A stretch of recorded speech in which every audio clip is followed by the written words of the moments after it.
In 1985, pop rock band The Waterboys released a new single named The Hole of the Moon, a catchy and anthemic new wave song about aspiration and wanting to achieve ambitious goals. It was a momentary hit at the time, but it wasn't until the song was re-released in 1991 when it really took off. After the song's second release, it got huge. It charted way higher and got way more airplay. Today, it's their most streamed song by a wide margin, and a lot of artists have even covered it in recent years. Prince, The Killers, and U2 have all played renditions of the song during live performances, and Fiona Apple even recorded a version in 2019. You saw the whole of the moon.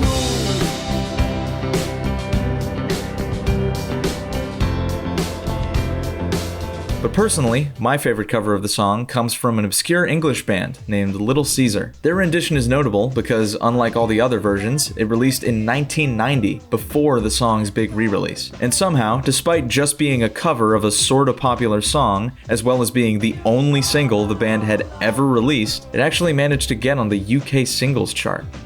Kinda nuts. But my favorite part is that they even made a quintessentially early 90s music video for it.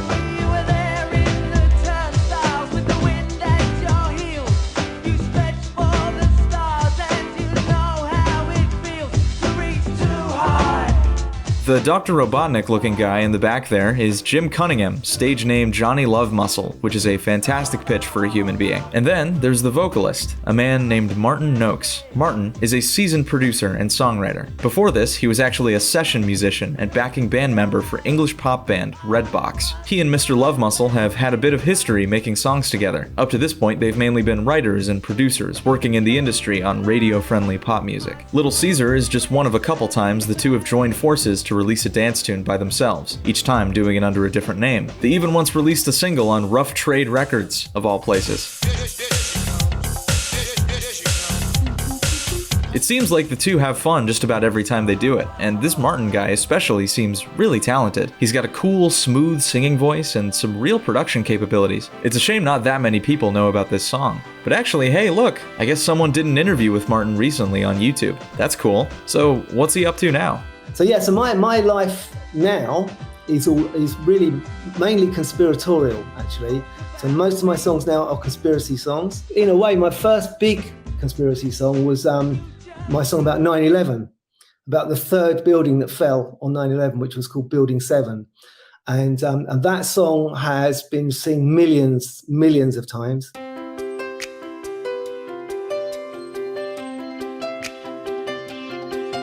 There's a million reasons why I don't believe it. There's a million reasons why it can't be true.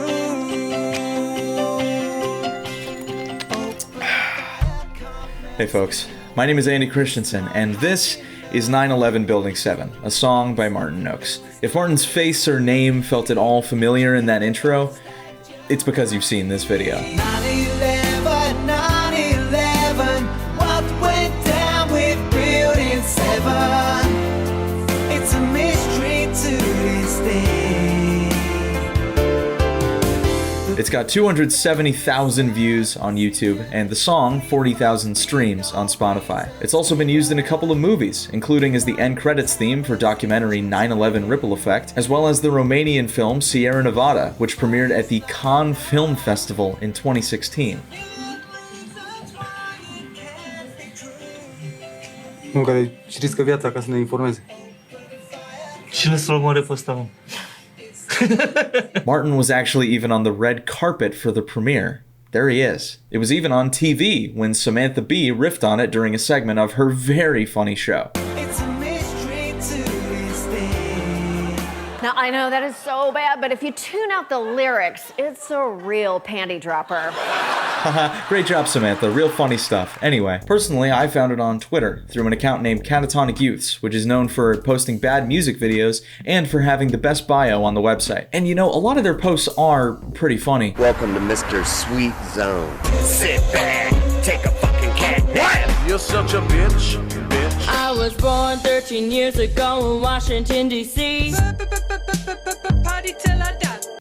But this one stuck with me, so much so that I had to seek out the full video and listen to the whole thing. And if you haven't, I think you should too. Not just because it's crazy and the effects are hilarious, but because It's genuinely a good song. Martin's vocals are impressive, the chorus is addicting, and the key change at the end, there's a key change, is legitimately a compelling musical moment. I had never heard of Martin before I saw this video, and watching the full thing enthralled me and confused me and made me want to learn more about him. Not only does this song attempt to debunk 9/11, but it also aims to take down the New World Order, and it does so by bringing up everything from the Vietnam War to Pearl Harbor to bird flu. There's a lot to this song, and I just want to know all about it. Look, I could do a thing where I just put up the video, make fun of all the cheesy effects, call him a dumbass, and be done with it. I know, but there's just so much to unpack.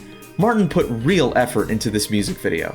It's only right that I put real effort into interpreting it, and that's what I'm here to do.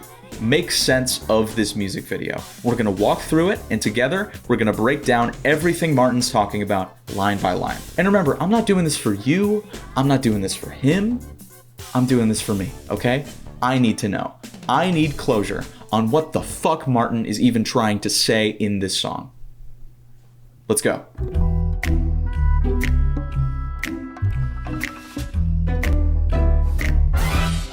There's a million reasons why it can't be true. Open fire can't melt steel. It's not hot enough. Okay, starting off simple. This is possibly the most long-lasting and pervasive talking point to come out of 9/11 paranoia. It's to the point where the phrase jet fuel can't melt steel beams has become a time-tested joke. It even has its own Know Your Meme page, which is morbid. But while it's true that a jet fuel fire isn't hot enough to melt steel, it is hot enough to weaken it, making it far less rigid and a lot more bendy. At the temperature of a jet fuel fire, the structural integrity of rebar would be absolutely ruined, rendering the whole thing useless. This has been debunked a zillion times, and they were even saying this as far back as the day after the attacks. As funny as that sounds. It's not hot enough. It's nothing new, it's not a mystery.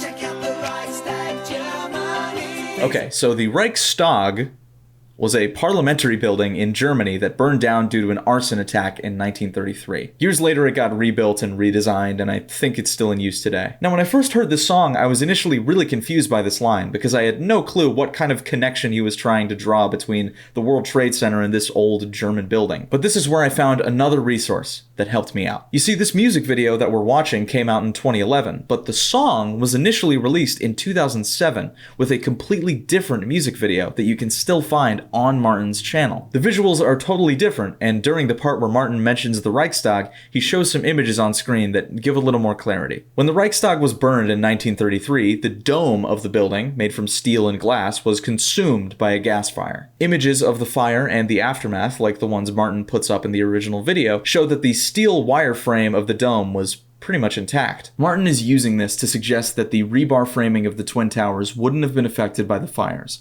or by the planes, or by the full weight of 15 floors crushing down the now ruined steel. I get it. It makes total sense.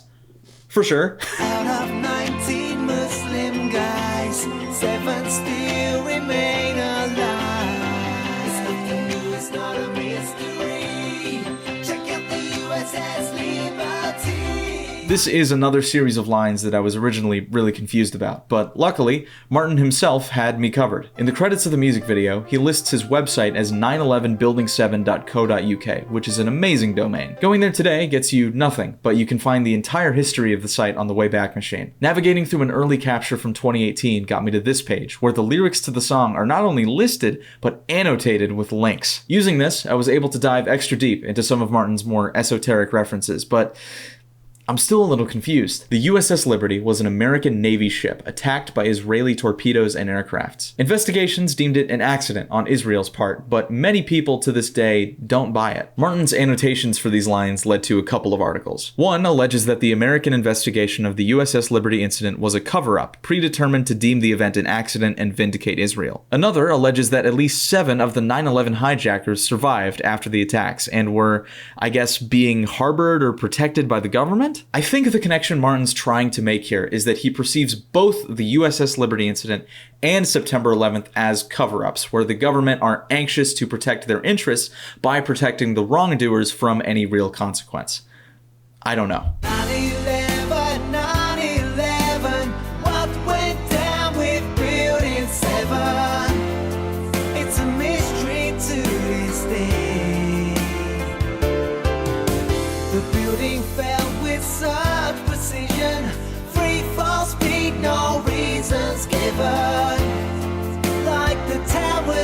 just failed.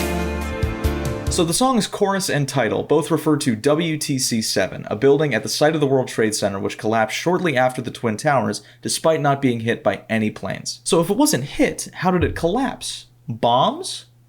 Well, no, it's probably all the fire and debris, but it's more fun to say bombs. During the chorus in the video, you can see the words false flag in skywriting. A false flag operation is an act done to make it look like somebody else did it. And this is where the Reichstag comes back. When the Reichstag burned down, Hitler blamed the fire on communist agitators, but there's a pretty common theory among historians that it was actually done by the Nazis as a false flag in order for Hitler to consolidate power. Because that's exactly what happened. The fire was super important in establishing the Nazi regime. They signed the Reichstag Fire Decree, which suspended a ton of civil liberties, including freedom of press. Communist-aligned publications were suppressed, people were arrested and went missing. It played a big part in accelerating the Nazis' takeover of Germany. So, Martin here is alleging that the September 11th attacks were actually a false flag operation led by the US government. But why would they do that? Well, The project for the new American century was added to a year before that day.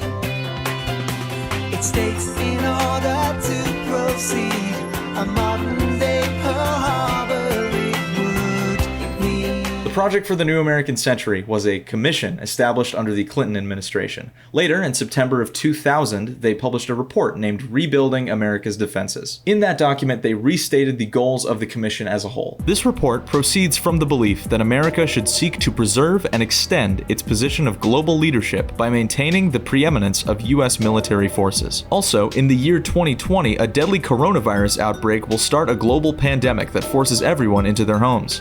Okay, that last part's not real, but the rest of the quote is. And here's the big part. A section of the document named Creating Tomorrow's Dominant Force says the following. Further, the process of transformation, even if it brings revolutionary change, is likely to be a long one, absent some catastrophic and catalyzing event, like a new Pearl Harbor. And that is the part that Martin is talking about. Many people have cited this as a smoking gun, an example that proves in writing that the US did have a motive to allow a terrorist attack to happen, so they could expand their military reach, boost their defense spending, and mobilize into the Middle East.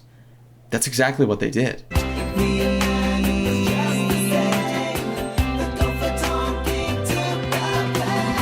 The Gulf of Tonkin refers to an incident that happened off the coast of Vietnam in 1964, where two US patrol boats were attacked unprovoked, leading directly to the US getting more involved in the Vietnam War. It was initially reported to have been 2 incidents, but decades later, the NSA declassified a lot of documents, and it was now proven that the second incident actually didn't happen at all, and that the US falsified information and ran with it just so they could have a public reason to mobilize into Vietnam. Martin is using this to accent his previous line and further support his theory that 9/11 was a false flag. He brought up the government's motives for putting on a terrorist attack with the Project for the New American Century, and now he's using the Gulf of Tonkin to bring up a prior incident where the US lied to the public just to fund military interests. And frankly, that's just good essay writing. I mean, that is point, evidence, elaboration right there. That's a fucking Peel paragraph, straight up. 9/11 set them free. The project for the new American century. Cold War, blood flu, WMD. 9/11. Now, this is the most contentious moment of the song for me. I have little clue what he's talking about, so I decided to check his annotated links, and apparently, Martin here believes that the Cold War was a hoax. Just a hoax. It didn't happen. Holy shit. His citation for bird flu leads to an ad for a book talking about how the avian flu was also a hoax. Okay. And then there's WMD, which is actually explainable. The US invaded Iraq in 2003, and the initial talks of doing so were motivated by, among other things, our president's belief that Iraq was capable of building weapons of mass destruction, which we did not want. And our mission is clear: to disarm Iraq of weapons of mass destruction, to end Saddam Hussein's support for terrorism, and to free the Iraqi people. But post-invasion investigations failed to find much evidence at all of Iraqi WMDs, and the Bush administration's initial concerns were found to be misleading. This led to significant controversy, especially considering the war that ensued because of our invasion, which we now knew was based on lies. Mr. Bush, when are you going to apologize for the million Iraqis that are dead because you lied? You lied about weapons of mass destruction. You lied about connections to 9/11. You lied about Iraq being a threat. You sent me to Iraq. A million Iraqis are dead because you lied. My friends are dead because you lied. You need to apologize. Anyway, after that, the chorus plays again, and Martin enters the fucking Matrix. During this part, all sorts of phrases and messages are flying up behind him. Just to break some of these down, Madrid bombing refers to a terrorist attack that happened in March 2004. A series of coordinated bombs were detonated aboard 4 trains, and it led to 193 deaths. Investigations named Al-Qaeda as the perpetrators. A lot of conspiracies here. There were some alleged inaccuracies with the government's report of the attack. Apparently some evidence was tampered with and even destroyed. I don't know, whole nother can of worms. Holly Gregg was a young Scottish girl with Down syndrome who, in the year 2000, alleged that she was molested and abused by a group of people, including her father, her brother, and a range of people in powerful positions in Scotland. It was alleged that this group of people was, in actuality, a Masonic sex ring. I don't know if that was Holly who said that, or if that was just conspiracists running with it. Either way, there was very little mainstream media coverage of this story. Apparently, they didn't really take it seriously, and that just further convinced conspiracists that this whole thing was a big elite cover-up. The guy leading the charge on this story and really getting the word out was a guy named Robert Greene, but he got arrested and sentenced to a year in prison in 2012, and I guess the smoke's died down on this ever since. GM food, genetically modified food, GMOs, you've heard of this, you've read about this. A lot of conspiracies about this just because people don't trust things like this anymore. Same with vaccinations. And it's, people are poisoning us, though. They're numbing us. Oh, they're killing us. Oh, I ate fucking 3D broccoli and now my jizz is green. New World Order and secret societies, these kind of go hand in hand. In general, the common thread between just about every big batshit conspiracy theory is the New World Order. There's a shadowy cabal of elites who are orchestrating major events and trying to rule the world. Who's in this cabal kind of depends on who you ask. Is it the Freemasons? Is it the Illuminati? Is it the reptiles? Is it all three? Is it me? No. Global warming, surely you've heard about this one by now. Martin never says so in the song, but folks like him tend to be really suspicious of climate change. I figure if you believe that hard in the New World Order and 9/11 truth, you probably think global warming is just a big globalist hoax to make you gay. Police state, that's where we live, Bin Laden killed. Osama bin Laden was shot and killed in 2011 during a raid on his compound in Abbottabad, Pakistan. There's been a lot of fringe speculation regarding his death. A popular theory is that he actually died in December 2001 due to some kind of bodily failure. I think the specific one depends on who you ask. 7/7 refers to the 7/7 bombings, a series of terrorist attacks that happened in London on July 7th, 2005. There's one particularly contentious part of this attack that I haven't mentioned, but Martin's actually going to bring it up for me in just a little bit, so just wait. And finally, OKC bombing. In 1995, a rental truck carrying a large bomb was parked outside a federal building in Oklahoma City. The bomb then detonated, killing 168 people and injuring 600 more. Speculation on this reads pretty similar to 9/11. There were more explosives we didn't know about. Clinton knew the attack would happen but didn't do anything. Clinton carried it out himself as a false flag, stuff like that. Something interesting is that these conspiracies were further energized by the Waco incident, which occurred just a couple years prior. I'm not going to get into that at all, but it is a really interesting story. Read up on that if you're interested, or just, watch Wendigo talk about it. I don't give a fuck. Anyway, after that comes a short bridge and then the final chorus, complete with a big, triumphant Disney-style key change. Oh, 9/11, 9/11.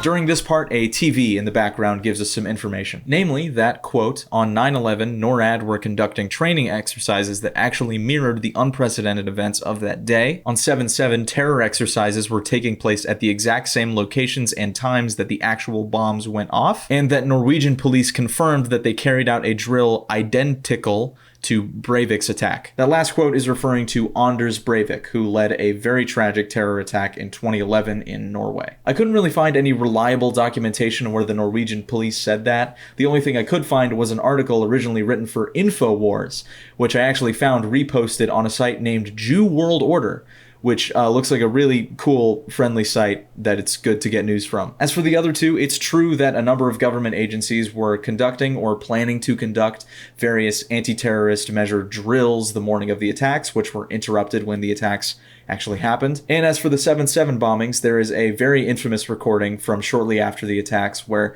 government official Peter Power disclosed that the day of the attacks, they were conducting terrorist drills that very, very closely mirrored the actual events. Today we were running an exercise for a company, bearing in mind I'm now in the private sector, and the most peculiar thing was we based our scenario on the simultaneous attacks on the Underground and mainline station. So we had to suddenly switch an exercise from fictional to real. Anyway, after that, the TV tells us to research the following. Agenda 21 refers to a plan written by the United Nations meant to deal with sustainability. It's not a law of any kind, it holds no real power, it's really just a document that encourages cities and communities to consider and prevent things like poverty, pollution, stuff like that. A lot of conspiracists think that this document is just one part of a global ploy to strip us of individual freedoms and install a fascist regime. It also talks about overpopulation, and people don't like hearing about that. I get it. The Georgia Guidestones were a limestone formation put up by an anonymous donor in the state of Georgia that actually became a bit of a roadside attraction. The big draw of the structure was a set of tenets engraved in multiple languages. Nobody knew their outright purpose for sure, but a lot of people interpreted it as being a sort of message for a post-apocalyptic society, given that it was built during the looming nuclear anxiety of the Cold War. Which fucking did happen, by the way. The stones were cool, but they were also pretty controversial. A lot of Christians found them off-putting and even satanic, just because it had vaguely pagan vibes. But more controversy came from the inscriptions on the stones. The first two written tenets say to maintain humanity under 500 million and to, quote, guide reproduction wisely, improving fitness and diversity, which is like a shuffle away from eugenics. The structure was demolished in July of 2022 when someone blew it up with a bomb, and it didn't get rebuilt after that, so they're gone. There's a lot more about the Guidestones that I'm leaving out. I recommend you watch the Last Week Tonight segment if it interests you. Nikola Tesla is a name that I'm sure you've heard before. He was a Serbian-American engineer who worked with electricity and invented a whole bunch of stuff. Martin is actually quite a big fan of Tesla, but we'll get to that shortly. And finally, Freemen on the Land. This is the name of a niche libertarian movement where members believe that as individuals, they are not bound to any law unless they consent, meaning that they're independent and can basically do whatever the hell they want. I don't think these guys have ever been taken seriously by the mainstream at all. The biggest story I could find about them was in 2018 when a group of pro-Brexit Freemen on the Land named the White Pendragons disrupted a speech being made by London Mayor Sadiq Khan. They waved signs around, they protested, they tried to do a citizen's arrest on the mayor. It was very public, very funny, and very ineffective. It is a pleasure to be here, even though we were distracted by the actions of what some would call very stable geniuses.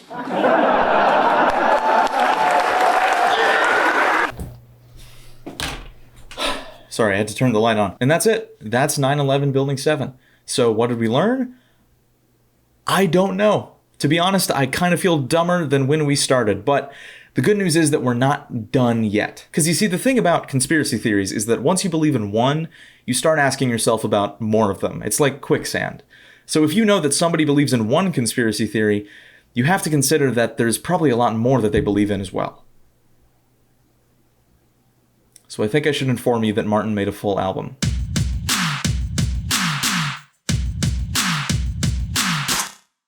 Yes, it's true. 9/11 Building 7 is merely one of 12 songs for Martin's debut album, Life Is Just a Ride, released in July of 2016. According to Martin, the title was inspired by a quote from comedian Bill Hicks in his last special before he died. The world is like a ride at an amusement park, and when you choose to go on it, you think it's real, because that's how powerful our minds are. And the ride goes up and down and round and round. It has thrills and chills, and it's very brightly colored, and it's very loud. And it's fun for a while. You know, Building 7 was already the most conspiratorial song I'd ever listened to, but it turns out that it was just the lead single to a full conspiracy-themed album. In fact, remember Martin's website I talked about earlier, the one with the lyrics on it? Well, what I didn't tell you was that the homepage of the website had the full album track list with every song having its own lyrics page, each one fully annotated, and every song talks about something new. Subjects of this record include 9/11, free energy, the banking system, vaccines, war crimes, aliens, artificial intelligence, and the album's closing track is titled I Don't Believe That Man Went to the Moon. I absolutely recommend listening to this album for yourself. Seriously, you should do it. One, because it's hilarious and outlandish, but two, because god damn it, it's fucking pretty good. From a purely musical standpoint, this album is legitimately not bad. The chord progressions are engaging, the hooks get stuck in your head, Martin's vocal performances are great. This record genuinely impressed me to a degree where some of the songs have entered my regular rotation. Do you have any idea how scared I am that someone's gonna open Discord and see me listening to a song named Don't Take the Swine Flu Jab? It's also a hell of a 90s throwback. Martin's production style was absolutely molded by the pop music of that time. The groovy drums, the vocal chops, the picked guitars, the string arrangements, it all makes for a really refined blend, which makes sense given what we know about Martin's musical history. I suppose if I was gonna say I was into anything, it is out and out pop music, literally pop music. I love catchy tunes that stick in your head. Squeeze, I like Squeeze. Anyone who writes a good catchy pop song, really. Just to run through some of the album's highlights, the first track, Money Goes to Money, is essentially a big attack on the banking system and money in general, proclaiming that the Rothschilds own every central bank. Oh my god. Track 6, The Computer Lies, quote, explores a world where computers are capable of thinking for themselves and ultimately overrun us. Not so far-fetched today. My favorite thing about this song is that it has trap hi-hats. 9/11 Building 7 is actually on this album twice. The regular version is the 7th track, but there's also, get this, a club remix that shows up as track 10. And let me tell you, I have never heard a more jarring disparity between a song's vibe and its subject matter.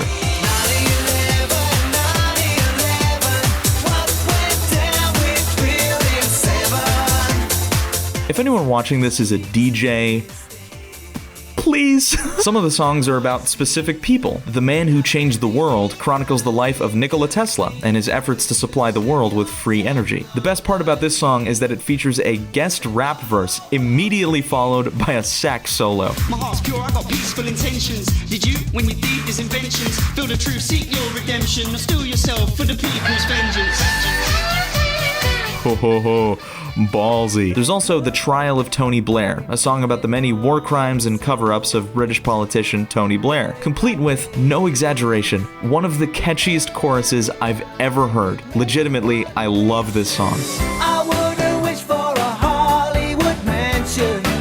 No fancy cars and no penthouse suites. No stash of cash on a private island. But as long as I am breathing in air, I wish to see the trial of Tony Blair. Then you've got Porking the Pig, another wonderfully catchy song, this time about David Cameron. Why is it called Porking the Pig? Thank you for giving me permission to go on a really long-winded tangent. So, the title, Porking the Pig, refers to an old allegation that the then UK Prime Minister David Cameron once put his penis into the mouth of a dead pig as part of a club initiation ceremony while he was a student at Oxford. College, man. This claim first surfaced in 2015 when it was written in a book named Call Me Dave, a biography about David Cameron written by some politician who I guess had beef with him and wanted to get even by publishing a really petty, unfavorable book about his life.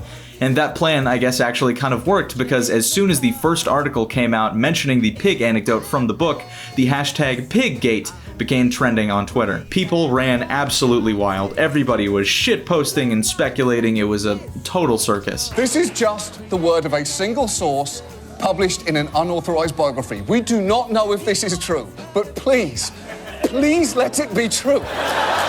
Because a Prime Minister receiving oral copulation from a dead pig hits the perfect sweet spot between one of the most horrific things ever and one of the most amazing things ever. Now, as for the track, it's essentially a tongue-in-cheek love song about how David Cameron is purportedly really attracted to pigs, featuring such lyrics like, "Porking the pig can get you close to nature. Porking the pig can get you in the club. It's outrageous. I only hope and pray that it's not contagious. Low lights and the mistletoe create an air of mystery. He wants her to be his beau. I bet you wish your girlfriend was a pig like me." So that's what the song's about. Anyway, I'm gonna get back to doing the rest of this video, which used to be about 9/11. Now, there's only one song on the album that isn't conspiratorial, and that's track 9, World Gone Crazy, which Martin himself says was put on the album basically only because the title fits right in with the rest of the track list. This song is probably the best example of just how 90s infused this album gets at points. It's actually just a genuine radio quality pop song. And as disconnected as it is from everything else thematically, it's honestly a breath of fresh air to hear just a sincere love song. Something with lyrics that I can actually sing aloud and not be ashamed. It's probably my favorite song on the album. But it also comes right after the song about David Cameron having sex with the pig, so I don't know. Overall, the album is absolutely worth a listen. It's hysterical and at times, unironically, musically effective.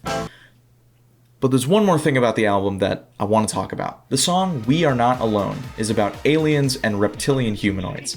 This is a topic that apparently Martin's been interested in for a long time. Martin Noakes takes crop circles very seriously. Scientific research, he believes, is being deliberately obstructed. If anyone goes into any research that is even slightly dubious, then their funding gets cut. The track is anchored around various samples of a guy talking about ancient aliens and reptilian bloodlines. It is not snobbery, it's about holding a genetic structure.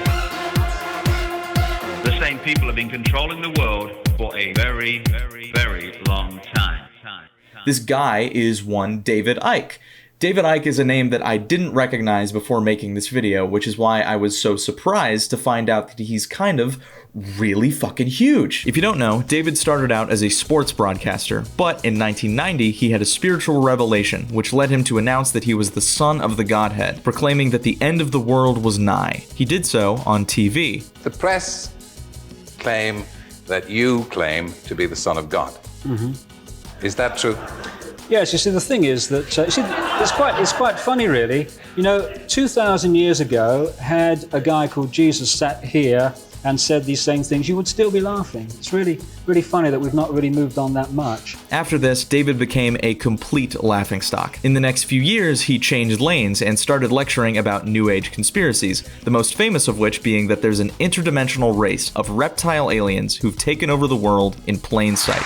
People were coming up to me and telling me how they had seen people, overwhelmingly in positions of power, though not always, turn in front of their eyes into a reptilian humanoid figure and then go back again. A theory so brazen that even Alex Jones is on record calling it crazy. So what does David Icke do? He talks about the Federal Reserve, the Bank of England, these global elitists, these power structures, all real, all true, all demonstrated by bills and executive orders and prime ministers and premiers and presidents. And then you've got David Icke at the end of all this. He says, by the way, they're blood-drinking lizards. It's asinine. And it's being picked up by people, and so it discredits all of the reality people are talking about. And that's the problem with David Icke. He's got a good line to a point, and then he discredits it all. It's like a turd in the punch bowl. That's his job. He's got this nice big thing, this nice fruit punch, nice ice cubes floating around in it, Jesus fucking Christ. And yet somehow he's managed to completely revise his reputation and has a lot of fans. Even Russell Brand is into his writings, which is like the lamest celebrity endorsement ever thought up. Martin is also a big fan of him. Going to his YouTube channel, a number of his uploads are just excerpts of interviews and lectures involving David. Actually, you know what? Now that we're on Martin's YouTube channel, we ought to talk about some of his other music, because there's still more. It's been an active decade for Martin, and we're still not at the bottom of the rabbit hole. For example, I haven't even brought up the fact that Martin made a different song about 9/11. That's right. It's a trilogy. Martin's only public playlist on YouTube is one named Favorites. One of the videos on there is named Freebies, 9/11's a Lie, Stayin' Alive. This video is exactly what you hope it is. The video is a cover of Stayin' Alive by the Bee Gees, but with the lyrics changed to be about the 9/11 truth movement. A part of the video's description reads, "The Freebies are looking for help in spreading their 9/11's a Lie music video and song far and wide. Reluctantly, they have decided that even though they're extremely proud of the work, they are releasing it anonymously. So we don't know who made it. But personally, listening to the lead vocals, I can't help but be reminded of someone."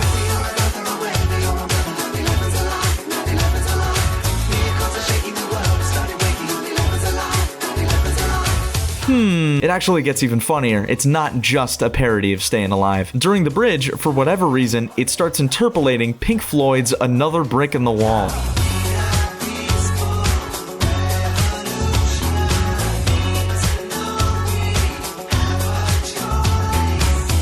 What a genius. Here's another. Remember the dance remix of Building 7 from the album? That version, the So Out There mix, was done by an artist named Tim Jones under the name So Out There. Apparently, he's into conspiracy-themed music too. Martin's lyrics page for the remix links to a YouTube upload of one of Tim's songs named New World Order.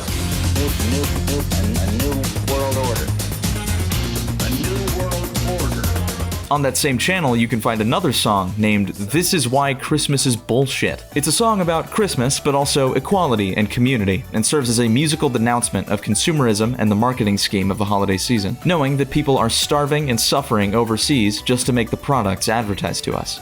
And I want you to take a wild guess on who sings the chorus.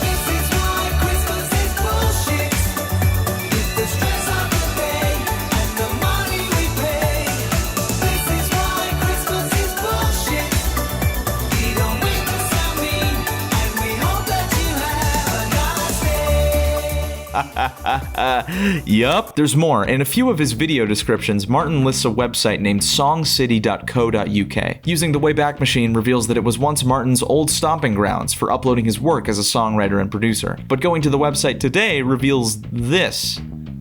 Who is this guy? This is Mad Mix, real name Michael Manuel Chaves. And like Martin, he's also an English conspiracy musician. The song advertised, Killer Killer COVID, is a song about COVID-19 being a hoax. Clicking the cover art takes you to the music video on Rumble. Oh my god, I gotta use Rumble? Fuck. The song is a cheesily produced dance song, and what's interesting is that Mad Mix doesn't really sing, he just kind of talks to his phone. Watching the music video reveals how the song was made. He didn't walk into the studio to record a track, he just recorded several rants into his phone, which were then Frankensteined into a song and put over a beat. There are millions of us. The resistance isn't Michael Manuel fucking Chase. No, the resistance is bigger. The resistance is millions of people. Hey, wait a minute. The channel name is the same as Martin's YouTube channel. And we did just come here from Martin's website. And now that I'm listening to it, this song's production is poppy and tastefully corny. Killer COVID. Killer COVID. Did Martin make this song? Watching the credits reveals, yes, he did. It even says he helped write it too, which is frankly difficult to imagine, given that this song was duct taped together. Mike and Martin are basically a duo, it seems. Martin shows up in a lot of Mike's videos and projects. And Martin Noakes is a genius. We do it for fun. I go to Martin's studio, which is a shed in his back garden. We make the music together, and we have a laugh. And Mike has actually released quite a few conspiracy songs on decidedly more modern topics. There's Killer Killer COVID, Monkeypox My Bollocks, Matt the Cock, and LGBTQP, What's the P for? I guess we ought to talk about this one. LGBTQP, what's the P for? What's the P for? This song and music video co-opt the recent surge of drag panic. It calls trans people groomers and drag queens pedophiles. Like all of Mike's other songs, it features zero singing, just a series of long diatribes cut up into a song structure. This has to come down from on high. This isn't a group of sex workers decided to go into libraries. That would never happen. So they are being facilitated by powers that are greater than our government to allow this to happen. The paedophile satanic rulers are allowing this to happen. The music video tries to justify its incredibly misinformed narrative by ending with testimonials from members of Gays Against Groomers, a far-right transphobic group of little mini J.K. Rowlings campaigning against basically every instance of recent queer progress. In fact, a lot of the videos on Mike's channel are just him protesting and confronting federal employees about grooming kids. They're hard to watch. Grooming children, yeah. Chosen this, have you? Who's grooming the children? A paedophile in a library reading to kids. They're not. They're simply factually not. Oh, we've done them. What I want to know is how much are you guys getting paid to be here? You're clearly rent-a-mob. £100 an hour. £100 an hour each. My Porsche is parked around the corner. And wait a minute, hold on. This song's production is cheesy yet endearing. Did Martin? Yep. Yes. Yeah, he did. He did. Yes. Martin started this single a year ago. It's a hard one to do. It's been a hard one to do. So Martin Noakes is the brains behind all the music that I've done so far. It was at this point when the confusion that I was feeling throughout researching the video started to become hard to bear. Something I try to do with everybody is to see humanity and goodness first. and I can chalk up most conspiracy theories to just a general mistrust in government, something that I and basically every American has. For a while when making this video, I saw Martin as a noble yet misguided person. I think a lot of people hear the phrase conspiracy theorist and imagine a tinfoil-adorned Trump-era redneck, but that's not what Martin's like. Take, for instance, his Christmas tune with So Out There. It's a surprisingly human sentiment for someone like Martin. The music video's central point is that it sucks that Americans don't care about the treatment of people in other countries. It's packed with statements about helping and respecting your fellow man, and wishing for eventual peace and the equal treatment of everybody. But if that's the case, then what the fuck was that song about? This is the most upsetting part about looking at Martin, or really any conspiracist. What do they really mean? Your local council, I almost guarantee your local council, as well as everyone else's, will be planning to introduce a thing called 15-minute cities. It sounds good when they tell it to you that everything you will need will be within a 15-minute radius of your. You can get to it in 15 minutes. So shopping, doctors, anything you need will be in that 15-minute thing. What they don't tell you is that to leave that area and go into the next zone, if you like, you're going to have to pay to start with, and then they let you do it to start with. You can make the argument that these kinds of mental inconsistencies are actually a foundational flaw of conservatism, and that people on the right will often try to make up for it by being purposefully vague and disingenuous and use their contradictory beliefs as a smokescreen. I would make that argument, but I think somebody else could probably explain it better than I could. But either way, it just sucks to see Martin using his musical abilities to spout stuff like this. In 2001, before the attacks, the author John Ronson released a number of works revolving around studying extremists and conspiracists. This included a book, Them, Adventures with Extremists, as well as a series of documentaries where he talked to people like David Icke and Alex Jones. Years later, he talked about his experience with Alex Jones in an interview. The reason why people are so mesmerized by Alex Jones and laugh at the monologues he does that go viral is because he's so incredibly good at what he does. The metaphors that just come out of his brain. It's just a real shame that he uses these things for ill, to spread things that aren't true. I think a similar statement can be made about Martin. He's got a great talent for songwriting and producing. It's just a shame that he's using it to promote fringe viewpoints that are at times misguided and at their worst, bigoted. And if you need any more proof, just look at his Twitter.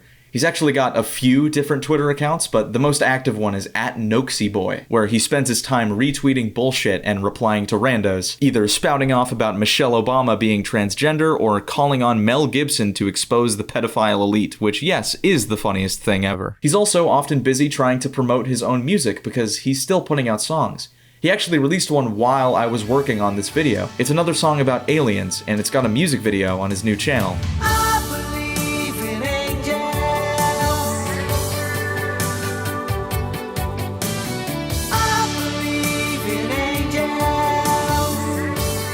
I also didn't even tell you about his last album, which released in 2019 and isn't conspiratorial at all. It's a collection of love songs about his wife, a number of which were actually songs he had written years ago and was trying to sell for a long time. Heavens above, I couldn't make it without you.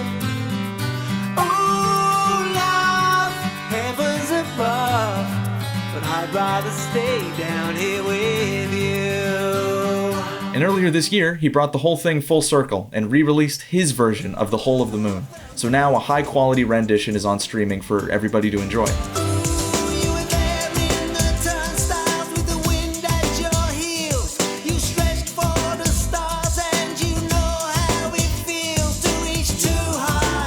All this to say that as misguided as Martin's beliefs are, and as much of a weirdo prick he is on Twitter, I still can't help but have sympathy, mainly just because we saw what his career was like and what he was using his talents for before he completely changed lanes. If there's a takeaway or moral to this video at all, it's to look after the folks you love, keep an eye on what they're watching, and make sure they don't fall down a rabbit hole like this, especially the older ones. In today's environment where everything gets called a psyop and it feels like a third of all Americans are genuinely psychotic, I think it's more important than ever to look out for what you and the people you care about are watching and the media that they're consuming every day. The last thing you want is for a friend or family member to get caught up in propaganda and start regurgitating the kinds of talking points that Martin is now. There's a great reading I found while researching for this video named A Light at the End of the Rabbit Hole. In that reading, author Stephanie Kemmerer recalls purchasing her first book by conspiracy theory guru, guess who, David Icke, around the time that her mom passed away in 2003. Vulnerable, traumatized, and looking for answers, she fell into a circle of conspiracy and pseudoscience. She goes on to talk about the recovery process and how she got out. Looking back on my years in and out of that awful, slimy stew, I see a person who is lost and scared and hating themselves. And I see the same thing in so many of these blustery, bloviating fearmongers such as Alex Jones and his ilk. When I see them, I think, that's how I was. Then my stomach turns. This dude, Martin, has been brainwashed by grifters and led astray by fearmongering. It's true that the US government took advantage of people in the anguish following 9/11. But so did these people. It's good to have a healthy sense of skepticism, but untamed, it can quickly turn into a downward spiral of manic paranoia. It genuinely sucks that he's like this. Not just because of his talents, but because a lot of his other viewpoints are legitimately agreeable. There are real points on his album where he's kinda spittin'. Look, am I really saying that I believe the Bush administration showed such a strong desire to increase the military reach of the US that I think they would carry out a terror attack as a means to an end, and that their immediate usage of 9/11 to justify the war on terror and their movement into Iraq and Afghanistan was so quick and so decisive that it feels like they knew what they were trying to do all along? Yup, I am saying that, yes. But I'm cutting it off there. I don't believe that vaccines cause autism. I don't believe that we faked the moon landing. And I don't believe that the world is run in secret by an elite cabal of reptilian pedophiles. It's just run by regular pedophiles. You know, though, I don't know how good I feel. People seek out conspiracy theories because they want clarity and closure. That's why I started making this video, but now I just feel more confused and disillusioned than when I started. Am I safe? Am I thinking rationally? Is anyone behind all this? Is there really somebody up there pulling the strings?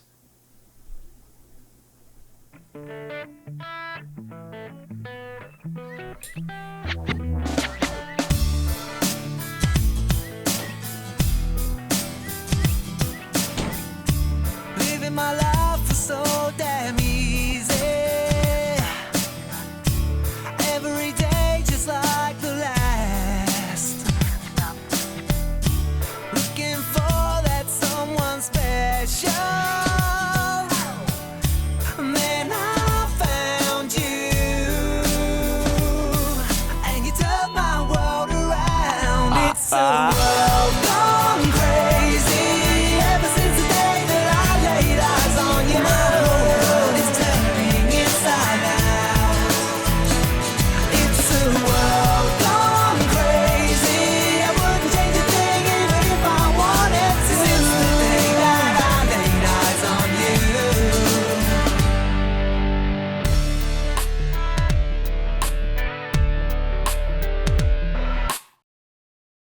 And people like that are unknowing, frightened little men who are editing the news while claiming to be part of a media that is free.